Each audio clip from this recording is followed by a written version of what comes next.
मुकेश की कहानी है। मेरा नाम मुकेश है। मैं दिन भर टीवी पे क्राइम सीरियल देखा करता था।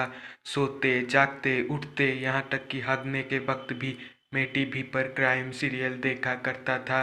मुझे डॉक्टर सालुके के जैसा बनना था, इसीलिए एक दिन मैंने चूहा मारने वाला दवाई खा लिया। अफसोस, मुकेश बच नहीं सका। कोई सेंस है इस बात की?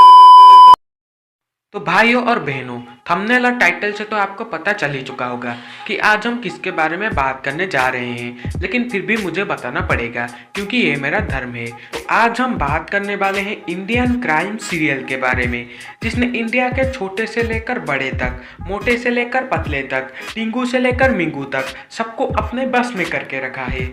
जनरली एक क्राइम सीरियल दो तरह के होते हैं, एक है वो जो ब्रांडेड चैनल पर आते हैं और दूसरे हैं वो जो छोटे मोटे चैनल पर आते हैं। तो आप पूछेंगे कि इन दोनों में फ़र्क क्या है, तो फ़र्क वही है जो फ़र्क और ठरक में होता है। जो ब्रांडेड चैनल में क्राइम सीरियल आते हैं वो ना दुनिया में जो क्राइम होता है उन पर होता है, लेकिन जो छोटे चैनल के क्राइम सीरियल होते हैं वो सिर्फ ठरक के दम पर चलते हैं, यानी कि उनका हर केस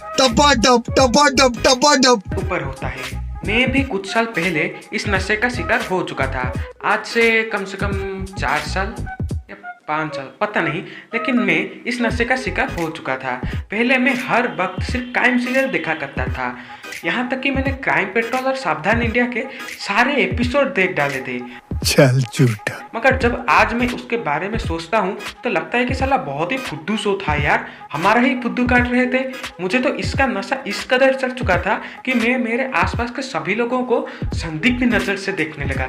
इन सब में से सबसे मजेदार होता है क्राइम पेट्रोल, क्योंकि यहाँ पर उनका सिर्फ एक ही काम होता है, कॉल लेकर निकालना। चाहे कुछ भी हो जाए वो सिर्फ कॉल लेकर ही निकालेंगे। कभी कभी मैं सोचता हूँ कि यहाँ पर इतनी रद्दी हो जाती होगी कि इनको बेच अंबानी से भी बड़ा अमीर बन जाऊं। जोर जोर से बोल के लोगों को स्कीमें बता दे।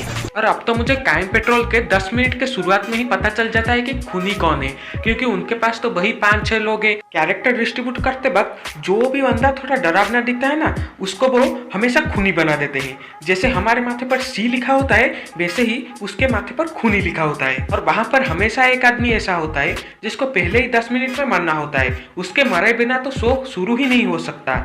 वो भी सोचता होगा कि भगवान कहाँ मैं इन चिमकांडियों के बीच में फंस गया। इस शो का मुख्य किरदार है अनूप सोनी। साला इसका नाम अनूप सोनी रखना ही नहीं चाहिए था, इसका नाम सतर्क सोनी रखना चाहिए था। साला 1 घंटे के शो में 1000 बार ये सतर्क रहे बोल चुका होगा, और जब भी देखो ये सिर्फ चलता ही रहता है। भाईया अगर तेरे पैर में इतनी ही ताकत है तो यहाँ क्यों टाइम फूटी कर रहा है? जाकर ओलंपिक्स में हिस्सा लेना, देश के लिए मेडल जीत, वहां पर कुछ काम आएगा तू। एक ही एपिसोड में ये जितना चलता है ना, पूरा देश का भ्रमण कर चुका होगा। और ये सिर्फ एक ही बात बोलता है कि क्रिमिनल बुरा नहीं होता है, तुम लोग बेवकूफ होते हो, क्योंकि क्रिमिनल का जॉब ही तो है मर्डर करना। तुम लोग बेवकूफ होते हो जो अपना बॉडी लेकर उसके पास पहुंच जाते हो कि भाई मुझे मार। तो क्रिमिनल मारेगा नहीं तो क्या तुम्हें किस करेगा? और जो छोटे मोटे क्राइम सीरियल होते हैं ना, उनमें कॉल रिकॉर्ड की कोई जरूरत ही नहीं है। यहाँ पर सिर्फ स्पर्म ढूंढना होता है, क्योंकि यहाँ पर हर क्राइम के पीछे मालूम ना है। कभी कभी तो मुझे लगता है कि इनका स्क्रिप्ट राइटर ही नहीं लिखता है, बल्कि जॉनी सिंस खुद लिखता है। अगर आप थोड़े से भी ध्यान से देखेंगे तो आपको पता चली जाएगा कि ये जॉनी भैया के सारे वीडियो का सस्ता इंडियन डबिंग है। ये लोग लोगों के अंदर ठरक बढ़ाने के लिए चुन चुन के खूबसूरत मॉडल लाएंगे, जिसकी वजह से जो लोग ये शो नहीं देखते हैं वो भी ये शो देखेंगे। इन सभी क्राइम सीरियल में एक बात जरूर कॉमन होता है कि यहाँ पर पुलिस सभी केस सॉल्व कर देती है, जबकि असल में साला लाखों करोड़ों केस पेंडिंग पड़े हुए होते हैं। और हुए भी क्यों ना, इस सीरियल में जो पुलिस होते हैं एकदम फिट और सिक्स पैक वाले होते हैं, लेकिन साला असल में इन लोगों का इतना बड़ा पेट निकला होता है कि उनको खाने के लिए टेबल का भी जरूरत नहीं होता है। वो लोग अपने पेट के ऊपर ही थाली रखकर आराम से खाना खा सकते हैं। यहाँ मैं सबका नहीं बल्कि कुछ पुलिस वालों के बारे में बोल रहा हूँ। अब आते हैं मेरे फेवरेट क्राइम सीरियल के ऊपर, जो सबसे धुआंधार, अद्भुत और चमत्कारिक क्राइम शो है, जिसका नाम है super cops versus super villains. पहले तो ये क्राइम सीरियल है या साइंस फिक्शन शो, इसका कुछ पता नहीं है, जहाँ पर कुछ आम पुलिस वाले एलियन, राक्षस, मॉन्स्टर इनसे लड़ाई करते हैं।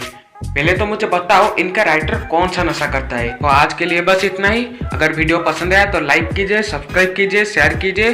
तो मिलते हैं किसी अगले दिन किसी अगले टॉपिक के साथ, तब तक के लिए अलविदा।